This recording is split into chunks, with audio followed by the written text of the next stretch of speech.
എന്റെ പൊന്ന് സുന്ദരൊക്കെ നമുക്ക് അടച്ചുപൂട്ടി പോണ്ടേ? പോകാവിടോ. ഇതൊക്കെ ഈ വീഡിയോ എടുത്ത് മാറിയപ്പോഴേ എന്നെ എന്റെ ഭാര്യയും കൂടെ ഡൈവേഴ്സ് നടത്തിയിട്ടേ തനിക്ക് ഇവിടെ കെട്ടണമെന്ന് വല്ല ഉദ്ദേശം ഉണ്ടോ? അതെന്താ താൻ അങ്ങനെ ചോദിച്ചേ? മാനേജറാണെന്ന് പറഞ്ഞിട്ട് കിടത്തി പൊറപ്പിക്കുന്നില്ല. ഇനി പ്യൂണാണെന്നും കൂടി അറിഞ്ഞാലേ അവളെന്നോട് ഗുഡ് നൈറ്റ് പറയും. എങ്ങനെയുണ്ടോ? ഉഗ്ര. പാപ്പോ എങ്ങോട്ട്?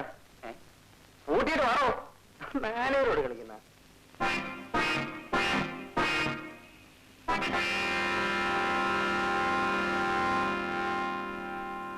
സന്തോ സന്ദേ സന്താനമല്ലേ?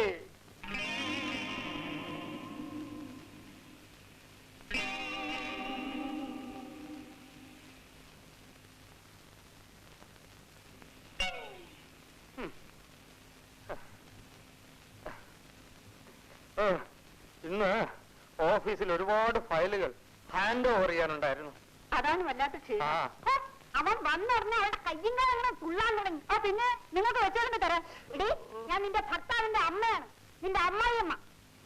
I am Santhanavalli BSc. അത് ഓർമ്മ വേണം. ഓ, ഒരു ചന്ദാനവല്ലി. എന്താ ഇത് നോൺസെൻസ്. ഓഫീസിലാണ് 100 കൂട്ടം പ്രോബ്ലംസാ. വീട്ടിലെങ്കിലും എനിക്ക് തലയ്ക്ക് വെളിവ് വന്നില്ല. ഞാൻ അങ്ങോട്ടെങ്കിലും ഇറങ്ങി പോകും. നോയിക്കോ. നേരം വെളുത്തേന് ഒന്നും കഴിച്ചില്ല. വിശന്ന് വയറ് പൊരിയുന്നു. നീ ഇന്നൊന്നും കഴിച്ചില്ലേ? ആ തലയോട് ചോദിക്കും. ഇന്നിവിടെ ഒന്നും വെച്ചില്ലേ തള്ളേ? വെച്ചു. ആര് വെച്ചു? എങ്ങനെ വെച്ചോ? ഒന്നും വേണ്ടെന്ന് വെച്ചു. പച്ച കള്ളം. കള്ള വെച്ച് വേണമെന്ന് ഒറ്റയ്ക്ക് കഴിച്ചു. എടീ, ഞാനോ? ഇവിടെ സെൽഫും ഇല്ല, അലമാരിയും ഇല്ല. എടാ, ഇവളാണ് പച്ച കള്ളം പറയുന്നത്. പറയുന്നതൊക്കെ മനസ്സിലാക്കാൻ എഡ്യൂക്കേഷൻ വേണ്ടേ? ഉള്ളതൊക്കെ വാരി വലിച്ച് തിന്നിട്ട് വയറുമുറിപ്പിച്ച് നടക്കുന്നു. പിന്നെ നിന്റെ തിരുമുമ്പിൽ കൊള്ളുന്ന വിളമ്പിത്തരാടി. എന്നെ എടിപൊടിന്ന് വിളിക്കരുത്. അയാൾ സന്താനവല്ലി BSc. അയ്യോ, തമ്പുരാട്ടിന്ന് വിളിക്കാം. മതിയോ? അയ്യോ അമ്മേ, തമ്പുരാട്ടിന്നോ രാജകുമാരിന്നോ എന്ത് വേണേലും വിളിച്ചോ. കൂടെ BSc എന്ന് ചേർത്താ മതി. അവക്ക് ഒരു പരാതിയുമില്ല. അല്ലേ സ്വന്തം? അവളുടെ ഒരു അഴിഞ്ഞാട്ടം കണ്ടില്ലേ? വലിയ BSc. മിസ്സസ് സുന്ദരേശൻ, നിങ്ങളുടെ ഈ തള്ളുണ്ടല്ലോ, യാതൊരു കൾച്ചറും ഇല്ലാത്തവരാ. ഒരു കാര്യം പറഞ്ഞേക്കാം, ഇവിടെ താമസിക്കാൻ എനിക്ക് വയ്യ. നമുക്ക് വേറെ ഹൗസ് കണ്ടുപിടിക്കണം.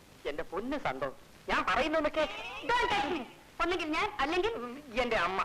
നമുക്ക് പരിഹാരം ഉണ്ടാക്കാം. നീ സമാധാനമായിട്ടിരിക്കും. എനിക്ക് വിശക്കുന്നു. അത്രേ ഉള്ളു. നിനക്ക് ഞാൻ tandoori chicken fry, mutton soup, naan ഇതെല്ലാം വാങ്ങിച്ചേരാ. ആ തള്ള ഭദ്രകാളി അറിയരുത് കേട്ടോ. അപ്പൊ ഭാര്യയും ഭദ്രകാളിയായി പോയാൽ എന്ത് ചെയ്യും? ഭാര്യ കൊടുക്കാതിരിക്കാൻ പറ്റുമോ? മഹാഭാവി, അവർക്ക് മാത്രം വാങ്ങിച്ചു കൊടുത്താൽ മതിയടാ. പെറ്റ തള്ളയ്ക്ക് ഒന്നും വാങ്ങിച്ചു തരരുത് കേട്ടോ. പിന്നെ തുടങ്ങിയോ? ചുമ്മാ അല്ല എന്റെ അച്ഛൻ കാശിക്ക് പോയത്. നിന്റെ തലവട്ട കണ്ടപ്പോഴേ പോയതാടാ. ഈ തള്ള ഗുണം പിടിക്കത്തില്ല. പെണ്ണിന്റെ വാക്ക് കേൾക്കരുത്, നീ പെരുവിളിയായി പോവും. അതല്ലേ അമ്മയോട് ചോദിക്കാതെ ഇറങ്ങി പോകുന്നേ. എന്റെ അച്ഛൻ ഭാഗ്യവാൻ.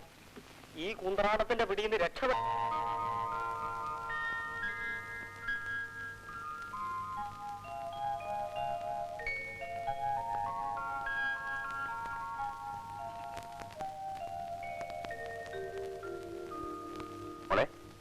മോള് വേഗം കിടന്നുറങ്ങാൻ നോക്കും. രാവിലെ എഴുന്നേറ്റ് പഠിക്കാൻ മിനിമം ഉറക്കം വരുന്നില്ല.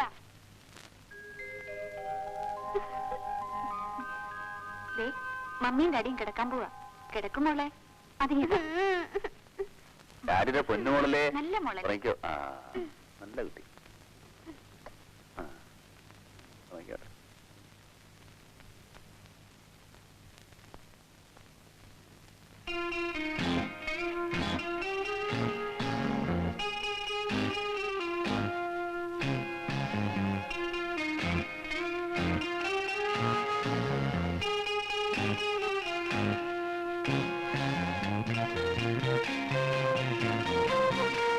Daddy mummy തൊടണ്ട. മമ്മി എന്റെ മമ്മിയാ. മോടെ മാത്രം മമ്മിയല്ല, ഡാഡിയുടെ മമ്മിയാ. അയ്യോ, ഡാഡിയുടെ മമ്മി മരിച്ചുപോയില്ലേ? ഡാഡി അത് മറന്നുപോയി മോളെ. മോൾക്ക് തണുക്കുന്നുണ്ടോ? ഡാഡിക്ക് ഭയങ്കര തണുപ്പ്. എന്നെ ഡാഡി മോളെ കെട്ടിപ്പിടിച്ചോ? മമ്മിയെ മോള് കെട്ടിപ്പിടിച്ചോളാം. അപ്പൊ ആർക്കും തണുക്കില്ല അല്ലേ മമ്മി?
മോളെ മമ്മയുണ്ടല്ലോ മമ്മി ഉറക്കത്തിൽ പിച്ചും പേയും പറയുന്നു ഡാഡി വിളിച്ചുണർത്തിയതാ. ഞാൻ കേട്ടില്ലല്ലോ. മോൻ ഉറങ്ങിപ്പോയി കാണും. ഞാൻ ക്ലാസ്സിലെ കൊച്ചുമോണ്ട് ചുവന്ന പെൻസിലോർത്ത് കിടക്കുമായിരുന്നു. പെൻസിലോർക്കാൻ കൊണ്ടൊരു സമയം. നാളെ ഇതിനിവിടെ കിടക്കരുത്. അവളവിടെ കിടന്നിട്ട് വേണ്ടേ? എന്താ അമ്മി? ഒന്നുമില്ല മോളെ.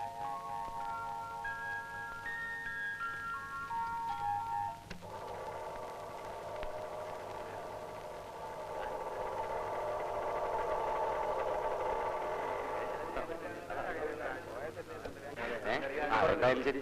അല്ല പിന്നെ അബ്ദുക്കെ കാണുന്നില്ലല്ലോ. കേസ് വിളിക്കുന്നതിന് മുമ്പ് അയാൾക്ക് എത്തുന്നേ. അതിനെ പറ്റി പേടിക്കാനില്ല. 15 നമ്മുടെ എറണാകുളത്തെ കപ്പൽ പോയ കേസ്, 16 നമ്മളെ കോട്ടയത്തെ കൊലക്കേസ്, 17 കല്യാണ കേസ്, ഇങ്ങനെ എല്ലാ കേസും കൂടി നമ്മൾ എന്ത് ചെയ്യണം? മാറി കാറ്റിൽ വിഷമിച്ച് നിൽക്കുകയായിരുന്നു. ഇപ്പൊ സമയം 11:30 മണിക്കല്ലേ കേസ്? ഇനി അരമണിക്കൂർ ഉണ്ടല്ലോ. വാസു ഇത് ശല്യമായല്ലോ. ഈ ജോലി വേണ്ടെന്ന് വെച്ചാൽ അത് കാണാണ്. നിങ്ങൾ എന്നെ ഒന്ന് വെറുതെ വിടാമോ? അയ്യോ ഇന്നാണ് എന്റെ കേസ്. അതിനല്ലയോ സമയമില്ലെങ്കിൽ എന്നെ ഇങ്ങോട്ട് കെട്ടിയെടുത്ത്. അബ്ദു നാളെ എന്റെ അതിർത്തി കേസ്. വരാൻ വഴിയില്ല. എന്താ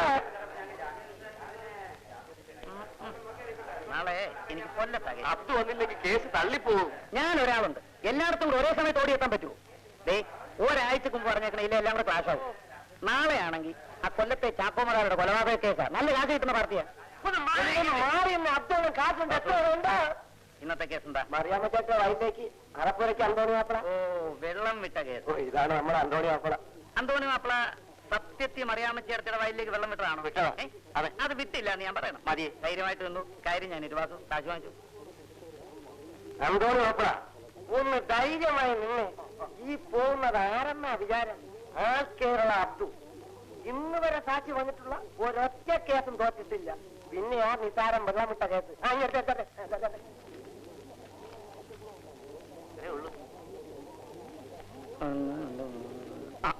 നമസ്കാരം ചേരുള്ള ഒരു സീറ്റ് ഞാൻ ഇല്ല. എന്നാ ഒരു വീട് അതുമില്ല. അപ്പോ മിനിഞ്ഞാത്ത കേസ് നിങ്ങൾ പറഞ്ഞ പോലെ ഞാൻ പറഞ്ഞിട്ടുണ്ട്. ശരി. അബ്ദു വ്യാഴാഴ്ച രാവിലെ എന്റെ വീട്ടിലോട്ട് ജീപ്പ് അയക്കാൻ ഇൻസ്റ്റാഗ്രാമിനോട് പറയണം. അല്ലെങ്കിൽ അബ്ദുവിനെ കിട്ടുകയില്ല. നമസ്കാരം.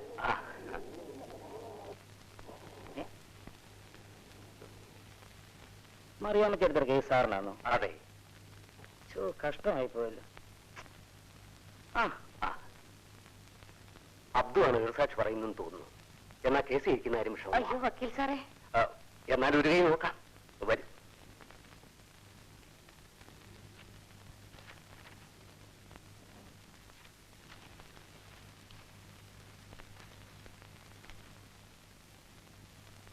അള്ളാഹു സാക്ഷിയായി കോടതി മുമ്പാകെ ഞാൻ സത്യം മാത്രമേ ബോധിപ്പിക്കൂ.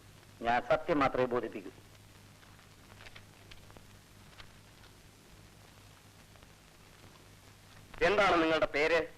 അബ്ദു. നിങ്ങളുടെ ശരിയായ പേരാണോ ഇത്? എനിക്ക് ഓർമ്മ വെച്ച നാൾ മുതൽ എല്ലാരും എന്നെ അബ്ദു എന്നാ വിളിക്കുന്നത്. അപ്പൊ അതായിരിക്കില്ല എന്റെ ശരിയായ പേര്. ഈ നിൽക്കുന്ന സ്ത്രീയെ നിങ്ങൾ അറിയുമോ? അറിയുമോന്നോ? ഇത് നമ്മുടെ മറിയാമ്മ ചേർത്തി ഇല്ലയോ? നമ്മുടെ മറിയാമ്മയോ? നമ്മുടെ മറിയാമ്മ ചേർത്തി എന്ന് പറഞ്ഞാൽ അറപ്പൊരിക്കൽ അന്തോണി ഭാര്യ മറിയം എന്ന് പറയുന്ന മറിയാമ്മ. മറിയാമ്മയുടെ വയലിലേക്ക് അറപ്പുരയ്ക്കൽ അന്തോണി തന്റെ പറമ്പിൽ കെട്ടി നിർത്തിയിരുന്ന അഴുക്കുവെള്ളം പൊട്ടിച്ചു വിട്ടത് നിങ്ങൾ കണ്ടതാണോ? അങ്ങനെ ഒരു സംഭവമേ ഉണ്ടായിട്ടില്ല. അത് നിങ്ങൾക്ക് എങ്ങനെ അറിയാം? അങ്ങനെയുള്ള ഒരാളല്ല അന്തോണിച്ചേട്ടൻ. സത്യസന്ധനും ദൈവവിശ്വാസിയുമായ ഒരു സത്യക്രിസ്ത്യാനി അന്തോണിച്ചേട്ടൻ. ചേട്ടൻ ചേട്ടത്തി എന്നുള്ള ബഹുമാന പദങ്ങളൊന്നും തന്നെ ഇവിടെ ഉപയോഗിക്കണ്ട. പ്രായക്കൂടലുള്ളവരെ കയറി പേര് വിളിക്കാൻ എന്റെ വാപ്പ എന്നെ പഠിപ്പിച്ചിട്ടില്ല. മറിയാമ്മയ്ക്കെതിരെ കള്ളസാക്ഷി പറയാൻ അന്തോണി നിങ്ങൾക്ക് എത്ര രൂപ തന്നു? Your honour, I object. കേസിനാസ്പദമായ ചോദ്യങ്ങളല്ല വാദിവാദം വക്കീൽ ചോദിക്കുന്നത്. യുവർ ഓണർ, കേസിന്റെ തെളിവുകൾക്കാസ്പദമായ ഒരു ചോദ്യമാണിത്. Yes, you can proceed. ഈ സംഭവം നടന്നിട്ട് എത്ര നാളായി കാണും? ഏത് സംഭവം? അങ്ങനെ സംഭവം നടന്നിട്ടില്ലല്ലോ. മറിയാമ്മയും അന്തോണിയും തമ്മിൽ എപ്പോഴും വഴക്കുണ്ടാക്കാറുണ്ടെന്ന് നിങ്ങൾ പറഞ്ഞല്ലോ. ആര് പറഞ്ഞു? ഞാൻ അങ്ങനെ പറഞ്ഞിട്ടില്ല. യെസ്. അവർ തമ്മിൽ വഴക്ക് കൂടുന്നത് നിങ്ങൾ എന്നെങ്കിലും കണ്ടിട്ടുണ്ടോ? ഇല്ല. എന്താ നിങ്ങൾ കാണാഞ്ഞത്? അങ്ങനെ സംഭവിച്ചിട്ട് വേണ്ടേ കാണാൻ? മറിയാമ്മയും അന്തോണിയും തമ്മിൽ സ്നേഹപൂർവ്വം സംസാരിക്കുന്നത് നിങ്ങൾ എപ്പോഴെങ്കിലും കണ്ടിട്ടുണ്ടോ? ധാരാളം പ്രാവശ്യം. എങ്ങനെ കണ്ടു? സ്നേഹമായിട്ട് സംസാരിക്കുന്നവരുടെ മുഖം കണ്ട അറിഞ്ഞൂടെ? അങ്ങനെ സംസാരിച്ചൊരു തീയതി നിങ്ങൾക്ക് പറയാമോ? 1982 ഓഗസ്റ്റ് 15. സംഭവം നടന്ന് ഇത്രയും നാളായല്ലോ, നിങ്ങളിത് കൃത്യമായി ഓർമ്മിക്കാൻ കാരണം? മറക്കാതിരുന്നോണ്ട്. ചോദിക്കുന്നതിന് മാത്രം മറുപടി പറഞ്ഞാൽ മതി. ഇതെന്തൊരു ചോദ്യമാ സാറേ? ആഗസ്റ്റ് 15 ഓർക്കാത്ത ആരെങ്കിലും ഉണ്ടോ? അന്നല്ലയോ നമ്മുടെ ഇന്ത്യക്ക് സ്വാതന്ത്ര്യം കിട്ടിയത്. സാറിന് അറിയത്തില്ലേ? That's all, Your Honor.